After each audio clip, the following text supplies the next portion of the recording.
그런데 지금은 죽음을 생각하면 불안하고 두려워졌어요. 아들이 적어도 성인이 될 때까지는 악착같이 살고 싶습니다.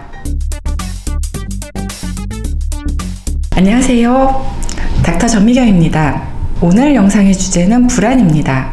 외래에서 우울증 환자분들이 충분한 치료 기간을 다 채우고 증상이 호전되면 치료 종결을 해야 하는데요. 우울증은 다 좋아졌는데 머리를 복잡하게 하는 꼬리에 꼬리를 무는 불안한 생각들은 여전히 지속되는 분들이 많으시거든요. 그렇다고 그 증상들이 강박증이나 범불안장애 같은 여러 불안장애의 진단 기준에 해당되진 않고요. 성격적인 불안인 거죠. 원래 내가 노심초사, 안달복달하는 성격이다. 왜 불안한지 나도 잘 모르겠다. 그냥 막연히 불안하다.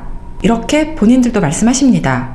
그래서 오늘 영상은 인간은 왜 꼬리에 꼬리를 무는 수많은 불안한 생각들이 생기는 것인지 한번 알아봤습니다. 첫 번째는 불확실성입니다.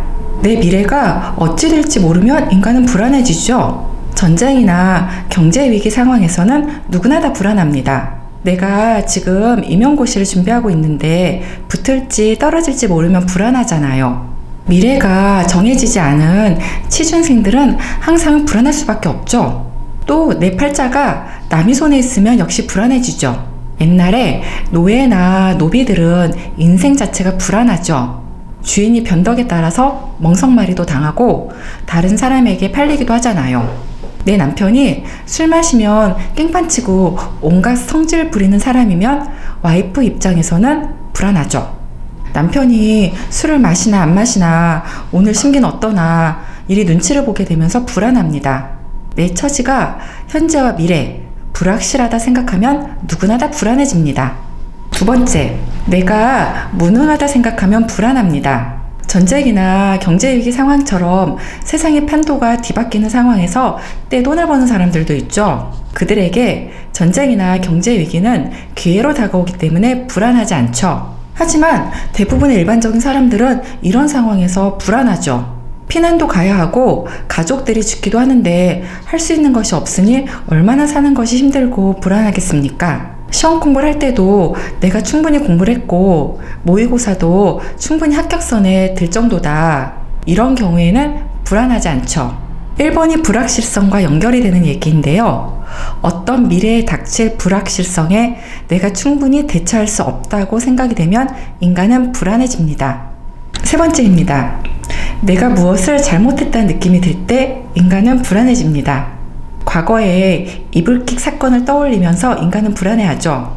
여기서 말하는 잘못은 내 책임이니 내가 감당을 해야 한다는 성숙한 의미는 아닙니다.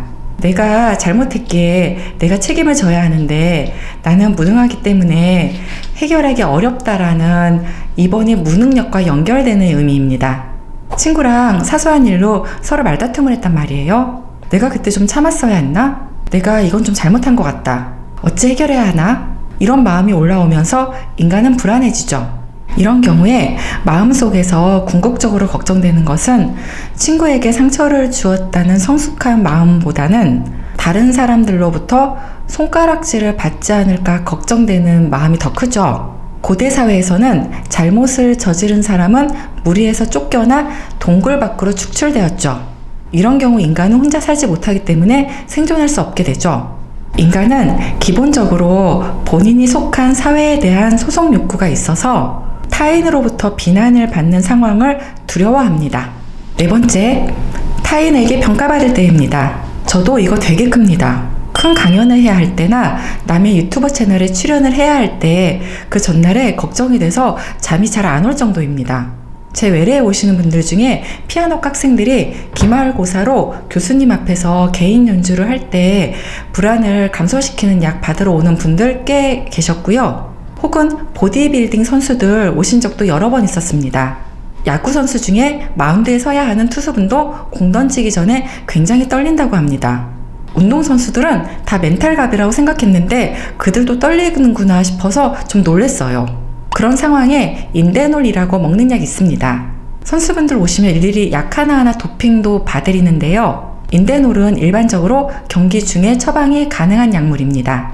흔히들 우황청심만 드시는 경우 많은데요.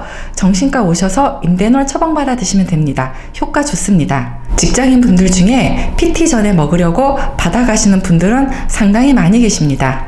즉, 타인을 주체로, 나를 객체로 둔 위치에서 타인에게 평가받는다 생각하면 인간은 불안해집니다. 5번째입니다. 슈드나 머스트 같은 뭘 해야 한다는 경직된 명제가 있을 때 인간은 불안해집니다. 예를 들면 이런 거죠. 나는 꼭 서울대에 가야 한다. 나는 꼭 90점 이상을 받아야 한다. 이번 인사에서 꼭 승진해야 된다. 나는 다른 사람들에게 잘 보여야 한다. 나는 잘난 사람이 되어야 한다. 뭐 이런 것들이죠. 가만히 스스로를 살펴보면 내가 가지고 있는 그 어떤 명제가 있고 이것을 잘 못 해낸다 싶을 때 인간은 불안해집니다. 저는 사실 삶에 이런 가지고 있는 명제들이 정말 거의 없는 사람이에요. 남들에게 무례하게 굴지 않고 민폐 끼치지 않는다? 뭐 딱 요 정도 명제만 가지고 살고 있습니다. 그런데 자식을 낳으면서 명제가 생겼어요. 내 아들이 성인이 될 때까지는 살아 있어야 한다는 생각 때문에 죽음이 두려워졌습니다. 아들을 낳기 전에는 부모보다 먼저 죽지만 않으면 되지 뭐 이런 정도였거든요. 아프지 않게 죽었으면 좋겠다는 작은 소망만 있었습니다.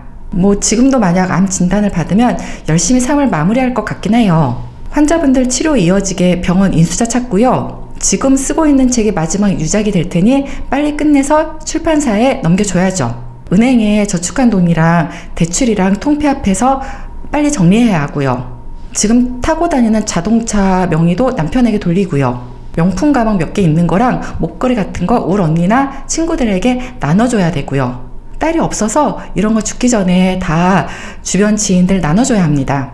스마트폰에 있는 아들 사진 그냥 있는 것들도 연도별로 폴더로 정리해줘야 하고요. 열심히 정리정돈하면서 삶을 마무리하면 될 것 같은데요. 그런데 지금은 죽음을 생각하면 불안하고 두려워졌어요. 아들이 적어도 성인이 될 때까지는 악착같이 살고 싶습니다.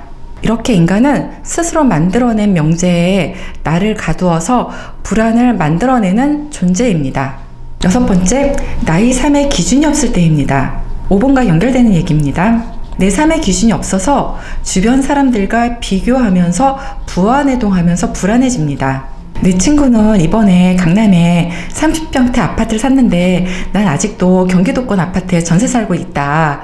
나만 뒤처지는 것 같아 불안하죠. 친구 아들이 이번에 서울대를 가고 내 아들은 못 갔단 말이에요. 친구 아들은 성공한 인생이고 내 아들은 실패자인 것 같아 질투가 나고 불안해지죠.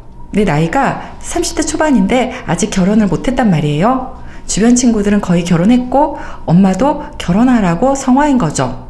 불안해지죠. 삶의 목적이 강남 아파트도 아니고요. 서울대 간다고 다 성공하고 행복한 인생도 아니고요. 행복한 결혼 생활을 하는 것이 목적이지 놓쳐져 딱지 안 붙이고 결혼만 하면 된다는 것도 아니잖아요.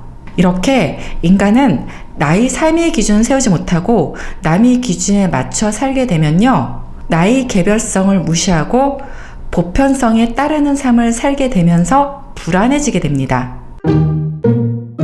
정리합니다. 인간이 꼬리에 꼬리를 무는 불안한 생각에 사로잡힌 이유입니다. 첫 번째, 불확실성입니다. 두 번째, 스스로가 무능하다 생각해서입니다. 세 번째, 내가 무엇을 잘못해서 남들로부터 비난받을 가능성이 있을 때입니다. 네 번째, 타인에게 평가받을 때입니다. 다섯 번째, 슈드나 머스트라는 당위 명제 때문입니다. 여섯 번째, 나만의 삶의 기준이 없기 때문입니다. 구독자님들 중에 막연하게 불안하다 하는 분들 계시면 나의 불안이 어디에서 기인했는지 먼저 아시면 막연한 불안을 해소하는 첫 단계가 될 수 있습니다. 자신의 마음이나 상황을 잘 컨트롤해서 불안하지 않은 삶을 사셨으면 좋겠습니다. 불안이 반대말은 안온하다 뭐 이런 말일 것 같은데요. 제 생각은 좀 다릅니다. 바로 자유입니다.